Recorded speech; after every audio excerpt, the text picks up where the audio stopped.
Salam, salam, outsider, le débrief commence maintenant. Liverpool perd aujourd'hui la finale de la Carabao Cup après une défaite 2-1 face à Newcastle. De son côté, Arsenal en Premier League a gagné 1-0 face à Chelsea. On va d'abord commencer par Liverpool. Franchement, une semaine compliquée pour les Reds de Liverpool. Déjà, mardi, on s'en rappelle. Mardi, ils ont joué face au Paris Saint-Germain. Mardi, ils ont sorti une performance tocaresque. Ça fait 2 semaines d'affilée que Liverpool ne joue pas bien. Liverpool, ils ont joué face au PSG à Paris. Le match n'était pas bon. Ils ont eu de la chance. Ils ont gagné 1-0. On était là, on était présents, on était vivants. On a commenté, on a vu. Ils ont joué face à Southampton en championnat. Les 45 premières minutes étaient mauvaises. En deuxième mi-temps, ils se sont réveillés. Ils ont compris quand même qu'ils jouaient face au dernier du championnat. Ils ont réussi à gagner ce match-là. Ils arrivent à domicile face au Paris Saint-Germain. Ils sont encore une fois assez nuls. Il n'y a pas d'intensité à Liverpool. Où est passée toute l'intensité qu'il y avait en ce début de saison?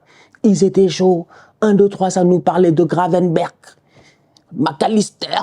Non, ils étaient trop chauds. En fait, 1, 2, 3, on était là en train de dire non, Liverpool, cette année, ils vont tout rafler. Meilleure équipe européenne devant le Barça, machin et tout. Aujourd'hui, voilà les retombées. Une équipe qui, malheureusement, a manqué de vitamine C. Liverpool n'avait pas d'énergie. La performance qu'ils ont sortie face à Newcastle aujourd'hui, elle est encore une fois tocaresque. Je le répète, ça fait 2 semaines d'affilée que cette équipe d'Arne Slot-là ne va pas bien. Elle ne va pas bien. Et je comprends pas les choix de Arne Slot. Parce que franchement, tu joues face au Paris Saint-Germain mardi. On peut même pas parler ici de problème de repos réellement parce que Newcastle a joué en championnat lundi soir. Liverpool a joué mardi soir en Ligue des Champions. Liverpool a certes joué des prolongations, on est d'accord, mais ils étaient à domicile. Newcastle, je pense qu'ils étaient en déplacement. Donc bref, venir ici et nous dire que les gars, ils sont fatigués, ils sont émoussés et tout, physiquement parlant, je ne suis pas forcément d'accord, même si c'est vrai, ils ont joué une prolongation. Là où je pense qu'ils sont vraiment fatigués, c'est dans la tête. C'est pour cela que j'en veux aujourd'hui à Arne Slot. C'est peut-être pour la première fois de la saison que j'ai envie de dire que Arne Slot ne sait pas gérer. Arne Slot a fait preuve de tocarisme de haute volture. Mais on a tous vu face à Paris que les boys, à la fin, ils étaient cramés, que mentalement, ils étaient déçus. On a vu un Mohamed Salah qui était les larmes aux yeux. On a vu une équipe de Liverpool qui avait mal, une équipe de Liverpool qui avait énormément d'ambition cette année en Europe. Toute cette ambition-là a été broyée par Ousmane Dembélé. Lui, depuis qu'on lui a parlé de montre, de je ne sais pas quoi, il est devenu un autre homme, ce Ousmane Dembélé-là. Donc du coup, tu as une ambition au niveau de Liverpool qui a été broyée. Mais quand ça, c'est le cas, t'arrives en Carabao Cup, en finale quelques jours plus tard, s'il te plaît, fais un tout petit peu tourner, implique tout le monde dans l'effectif. Qui est ça rentre, il marque un but, il fait une bonne rentrée. Curtis Jones, dès qu'il est rentré, il a été excellent. Quiconque a vu le match, il le sait. Curtis Jones, il est rentré. Gravenberch est passé en défense centrale. Curtis est passé devant la défense. Sa première sortie de balle a amené une occasion pour Liverpool. Frappe de Curtis Jones, arrêt de Nick Pope. Franchement, en fait, moi, je comprends pas. T'es allé face à Paris, t'as joué pendant 120 minutes. Tes gars, tes stars, tes grands joueurs, ils sont sortis de ce match-là fatigués. Les boys n'ont peut-être pas le mental du Real Madrid. Et en plus de ça, ils n'ont pas gagné comme le Real Madrid a gagné face à l'Atlético. Parce que je voulais faire un parallèle entre le match d'aujourd'hui et le match du Real qui a joué moins de 72 heures entre son match face à l'Atlético et le match avec Villarreal en championnat, en se disant que quand même les Madrilènes s'étaient gérés. Mais Liverpool, ils sont sortis d'une défaite. Émotionnellement, c'est lourd, mais fais jouer le banc. Tu joues face à Newcastle, pourquoi t'as peur? Fais jouer le banc. Fais jouer Curtis, fais jouer Darwin, fais jouer Cody Gakpo, fais jouer Harvey Elliott qui a fait une superbe rentrée, fais jouer qui est ça? Fais jouer ces boys-là, en fait. Et après, au cours de la rencontre, dépendamment du déroulement de la rencontre, fais rentrer les Mohamed Salah, fais rentrer les Szoboszlai et tout. Je suis désolé aujourd'hui, j'en arrive à la conclusion que Arne Slot a été dépassé. Il a été dépassé. Il a vraiment été dépassé. C'est dommage. C'est une première saison qui est excellente au niveau de Liverpool. On peut pas le leur enlever. Ils sont premiers du championnat. Ils ont 12 points d'avance sur Arsenal. Franchement, ils sont au top de leur forme. On peut pas le leur enlever. Mais aujourd'hui, cette Carabao Cup-là, il y avait moyen peut-être de faire un meilleur match face à Newcastle. Malheureusement, ça s'est vu dès le début de la rencontre. L'intensité qu'a mis Newcastle, mais c'était abusé. Liverpool, il suivait pas. J'arrive à Mohamed Salah. C'est le 3e match de Salah. Il est nul. Mais c'est mon ballon d'or. Mais on était là il y a 2 semaines, j'étais là, il y a 2 semaines, on a dit on va mourir pour que Salah soit ballon d'or. Il y a 2 semaines, on a dit nous tous, on va se battre pour que Salah soit ballon d'or. Propagande du ballon d'or de Mohamed Salah. On va tout faire pour qu'il le gagne. Là, ça me parle de ouais, Rodri a gagné le ballon d'or. Vous savez, ouais, l'année où Manchester City est sorti en Ligue des Champions, ils n'ont pas gagné la Ligue des Champions, mais Rodri a gagné le ballon d'or. Rodri a gagné l'Euro. Rodri, heureusement que là, il y avait des Bambino, des Lamine Yamal, des Nico Williams, des Dani Olmo qui ont porté l'équipe pour arriver jusqu'en finale de l'Euro, gagner l'Euro. C'est pour cela que Rodri sort un ballon d'or à la fin de la journée, au-delà du fait que Rodri est un excellent joueur. Aujourd'hui, Mohamed Salah, quel argument on va avoir? C'est le meilleur joueur du royaume. Même ça, on n'est pas sûr. Meilleur buteur, oui, mais est-ce que c'est réellement le meilleur joueur? C'est Mohamed Salah dans les grands matchs, en fait. Pourquoi il déçoit tout le temps? La dernière fois, j'en ai parlé cette semaine. Ça fait combien de grands matchs où Mohamed Salah, je l'attends. Finale, je l'attends. Tout le monde est là, on t'attend. Et tu sors une performance comme ça, mais complètement insipide. Tout le match, il a été incapable de passer devant les Livramento. C'est normal aussi parce que Joe Wellington fait des retours défensifs que toi-même tu ne comprends pas. Cette intensité qu'a mis Newcastle aujourd'hui, Liverpool n'a jamais été capable de le mettre. Même en fin de rencontre, vers la 75e, Newcastle il commence à être fatigué, il lâche un tout petit peu du lest, il commence à reculer. Liverpool met une certaine, j'ai envie de dire, même pas une intensité. Liverpool essaie d'avancer un tout petit peu, mais là encore une fois, c'est faible. Franchement, on dirait ils sont... C'est l'hiver en ce moment, il faut prendre des vitamines. Durant l'hiver, quand tu prends pas des vitamines, ton corps n'est pas capable de produire, je ne sais pas moi, les anticorps et tout ce qu'il faut. Donc 1, 2, 3, tu es enrhumé, tu as le nez qui coule, tu as mal à la tête et tout cela. Il faut prendre de la vitamine C, de la vitamine D, la vitamine B. Il y a plein de choses qu'il faut prendre en fait. Aujourd'hui, Liverpool, c'était une équipe qui n'avait aucune énergie, une performance. Franchement, je suis très déçu. Heureusement que Keller, dans les buts, il a été très très bon. C'est ce qui leur a permis de tenir un tout petit peu. Heureusement qu'il y a eu un hors-jeu de Isaac de rien du tout face à Gravenberch et tout, avant qu'il claque son but, sinon peut-être c'est 3-1, peut-être c'est 4-1. Newcastle, à un moment donné, ils peuvent tuer le match. Non, vraiment, performance nulle, nulle de Liverpool. Luis Diaz, under the level. Jota, ça fait 3 matchs d'affilée, il le fait jouer. 2 matchs d'affilée importants à Paris, à l'aller, là, au retour. Là, encore une fois, que Jota, peut-être que Jota, c'est cramé, en fait. Là, encore, c'est mauvais. Des prises de décision que moi, je comprends pas. Comment est-ce que avant que Dan Burn, en fait, c'est ça. Tu joues avec le feu. Tu prends un but de Dan Burn. Quand on joue avec le feu, on va se brûler. Franchement, ils ont pris un but de Dan brûlé. Ils sont pas sérieux. Il y a eu 3 corners peut-être avant que Burn y marque. À chaque corner, c'est McAllister, ils ont mis sur Burn. Eux, ils font exprès. Toi, tu as vu de tous les joueurs, les Van Dijk, les Ibu, tous ces gars-là, les Kwanzaa, ils sont tous là, mais c'est McAllister, on va mettre sur le gars le plus grand de l'équipe adverse. Moi, c'est que des fois, au football, il y a des choses que je vois, je me demande dans la surface de réparation, est-ce que les frérots, ils font exprès? C'est pas parce que dans les vestiaires, il y a un coach qui vous a dit que vous devez être en zone comme ça, ou bien un marquage hybride, genre vous êtes en zone, les autres, ils sont en individuel, mais quand tu vois que le match-up individuel ne fonctionne pas, mais fais un switch. Il n'y a personne qui fait un switch. Andy Robertson, lui, j'en parle même pas, je vous l'ai dit, c'est le Saoudien du groupe. Je ne sais pas, qu'est-ce qu'il fait encore ici, sincèrement? Il se fait bouffer par Murphy sur le but de Isaac. Non, ils ont été trop nuls. Ils ont été très très nuls, en fait. Je sais pas. Franchement, Liverpool, moi, je sais pas.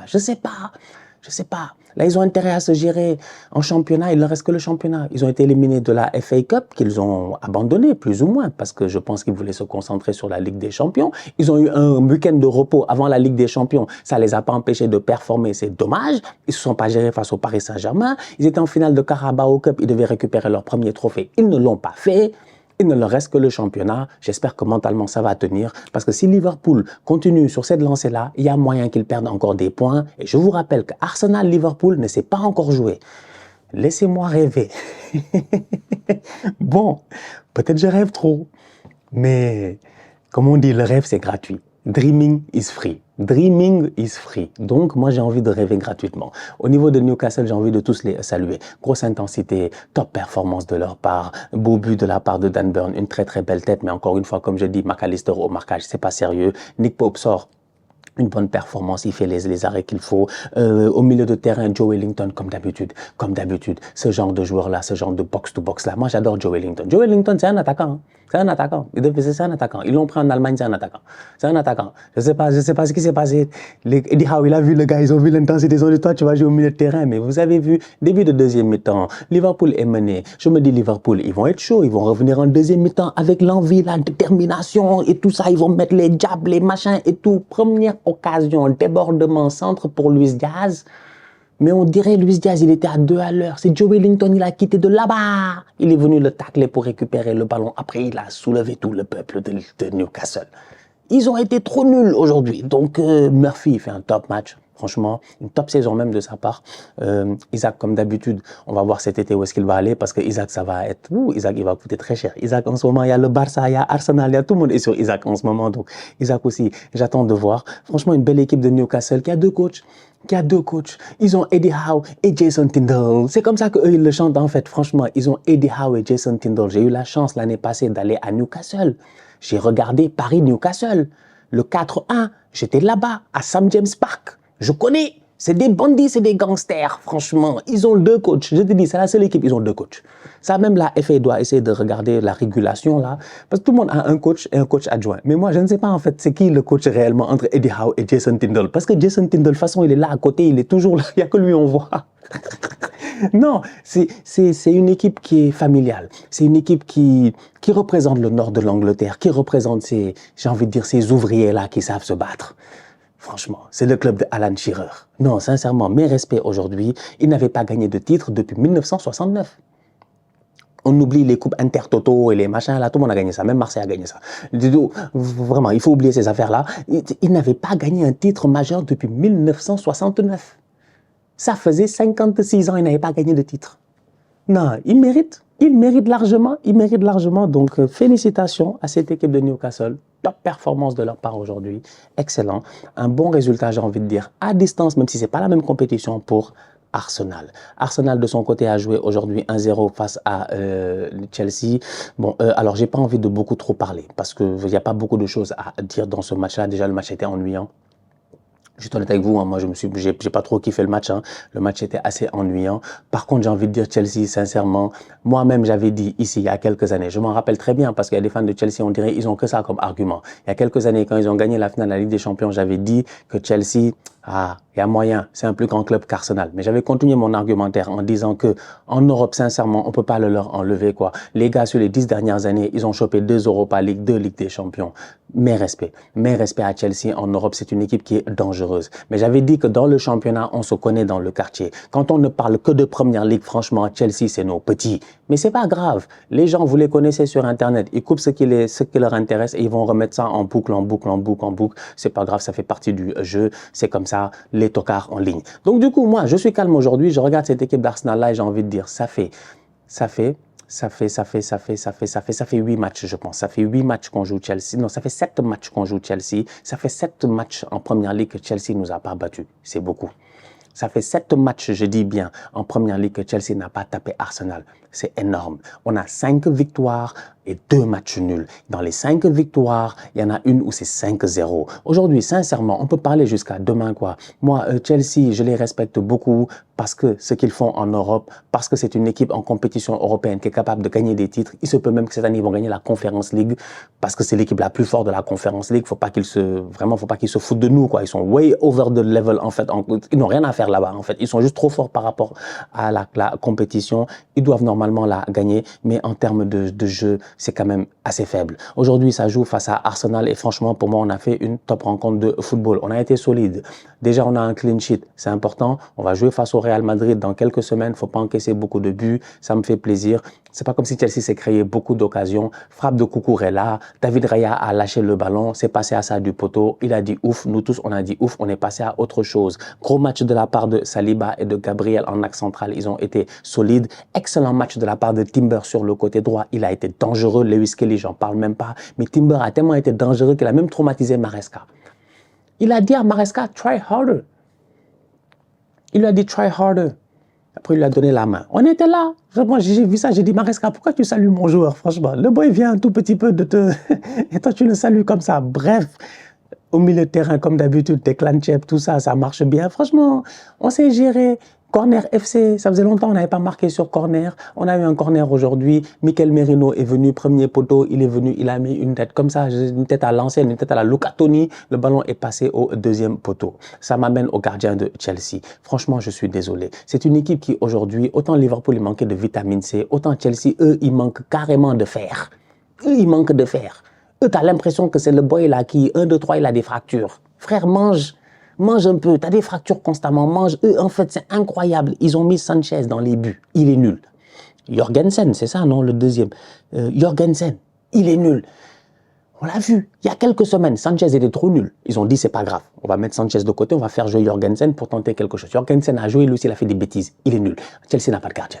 En fait, Kepa était trop fort, il faut rapatrier Kepa, c'est Kepa Arrizabalaga qu'il vous fallait. En fait, franchement, ils n'ont pas de gardien de but et c'est dommage. Et tu peux pas jouer en première ligue à ce niveau-là si tu n'as pas de gardien. Chelsea est en danger. Chelsea est 4e ou 5e. Les autres vont les rattraper là. Il y a Manchester City, il y a la cavalerie qui est derrière en fait Chelsea. Tu as Man City, Newcastle qui vient de gagner la Carabao Cup là, qui va être très très chaud. Tu as Brighton qui a fait match nul face à Manchester City hier, on l'a vu. Bon match franchement des boys de Brighton là et tout. Beaucoup franc de Estupinian. Quand tu regardes ça, tu te dis, toutes ces équipes là, elles vont rattraper Chelsea. Ils vont tous essayer de rattraper Chelsea. Chelsea a 49 points, City a 48 points, Newcastle a 47 points, Brighton a 47 points, même Fulham, ils ont 45 points en fait. Même Aston Villa, ça veut dire que il y a 5 équipes qui coursent Chelsea. Chelsea est en train de se faire courser dans le quartier. Chelsea se fait courser dans le quartier. Si vous voyez un boy avec un survêt bleu qui court, miskin, il est en sueur, c'est parce que derrière, il y a des êtres invisibles qui sont en train de le courser. Ces êtres invisibles-là, c'est les 4 ou 5 équipes qui sont derrière les Blues de Chelsea. C'est une équipe qui, en plus de ça, s'est présentée aujourd'hui sans Cole Palmer. J'ai envie de dire qu'elle avait peu de... Voilà, peu d'idées offensives. Jadon Sancho, Nkunku, c'est des boys techniquement, ils sont bons ballon au pied, mais sinon, bon, ça a été compliqué pour eux. Neto aussi, son match a été compliqué. Franchement, ils n'ont pas été bons. Ils ont une défense aussi qui est assez jeune. Je pense qu'une des défenses les plus jeunes de Première Ligue, ils ont une défense qui est assez jeune, qui manque beaucoup d'expérience, qui fait beaucoup de bêtises. Donc, ouais, c'est difficile en fait. Et il faut pas oublier que l'ambition de Chelsea en début de saison, ça, c'est pas moi qui le dis, c'est Maresca qui le dit. Il avait dit son ambition, c'est de retrouver la Ligue des Champions, donc d'être dans les 5 premiers. Si Chelsea ne retrouve pas la Ligue des Champions, ce qui est possible cette saison, quand tu vois, encore une fois, allez voir le classement, regardez ceux qui sont derrière, sachez que les gars ne rigolent pas. City va tout faire pour essayer d'aller chercher, je dis bien, c'est ça, hein, Manchester City va essayer de... C'est City qui est 5e en ce moment. Newcastle, Brighton, Fulham, Aston Villa et même Bournemouth, hein, on peut dire même Bournemouth, ça fait 4 équipes qui vont tout faire pour essayer d'aller chercher la 5e ou la 4e place. Je sais pas. Les Blues de Chelsea m'inquiètent un tout petit peu. Ça a été une saison assez compliquée encore une fois pour eux, mais pour le moment c'est pas terminé. Défaite 1-0. Nous, on sait gérer, voilà. On est une équipe, on est bon, hein. Franchement, on est bon. Ils sont en Conference League, on est en Ligue des Champions aussi. Il faut comprendre les levels aussi. Nous, on joue quand même des compétitions sérieuses, donc ouais, j'ai envie de dire que voilà, c'est une équipe de Chelsea nulle. Voilà, très nulle aujourd'hui. Très nulle. Ils ont de la chance. Caméra, gère-toi, j'ai des choses à dire. Dans l'aspect de l'esprit et de la lettre, il y a pénalty pour Arsenal. Dans l'aspect de l'esprit et de la lettre, il y a pénalty pour Arsenal. Maintenant, on peut discuter. On peut discuter. Pour vraiment discuter. Cucurella, il y a une action en début de rencontre. D'ailleurs, bon match de la part de Martinelli. Hein. Ça fait plaisir de le revoir à ce niveau-là, ce tocard-là. Bon match de la part de Martinelli globalement. Donc, je me dis, attends, si Martinelli est de retour, Saka est de retour, Merino est en pointe, il y a moyen, on va taper le Real ici. Mais Cucurella, il tombe. Timber je ne sais pas si Timber le pousse réellement ou le touche pas, mais l'arbitre ne siffle pas faute. Touche le ballon de la main. Il va chercher le contact de la main. Il veut tout faire pour pas que Timber touche le ballon. Franchement, on est posé, on est tranquille. Il n'y a pas besoin de faire une grosse polémique. Mais ça aurait pu faire parler dans un autre contexte. Je pense là-bas qu'il y avait quelque chose à aller voir. Mais bon, c'est mon équipe, donc on me dira, je fais preuve de mauvaise foi et tout. Mais bon, voilà. Sinon, bon match. Franchement, bon match, tranquille. J'ai aimé la performance de mes boys. Voilà. Écoute. On attend de voir calmement. Je ne suis pas pressé. J'attends de voir Liverpool, voir comment ils vont se réveiller et tout. Mais on reste à l'affût. On reste à l'affût en mode bandit, en mode renard. On va regarder les Reds et on les attend. La famille, on se capte très bientôt pour une nouvelle vidéo. D'ici là, on continue à liker, on continue à partager. On s'abonne. On est ensemble, on reste en santé. C'est toujours le plus important. Tous outsiders.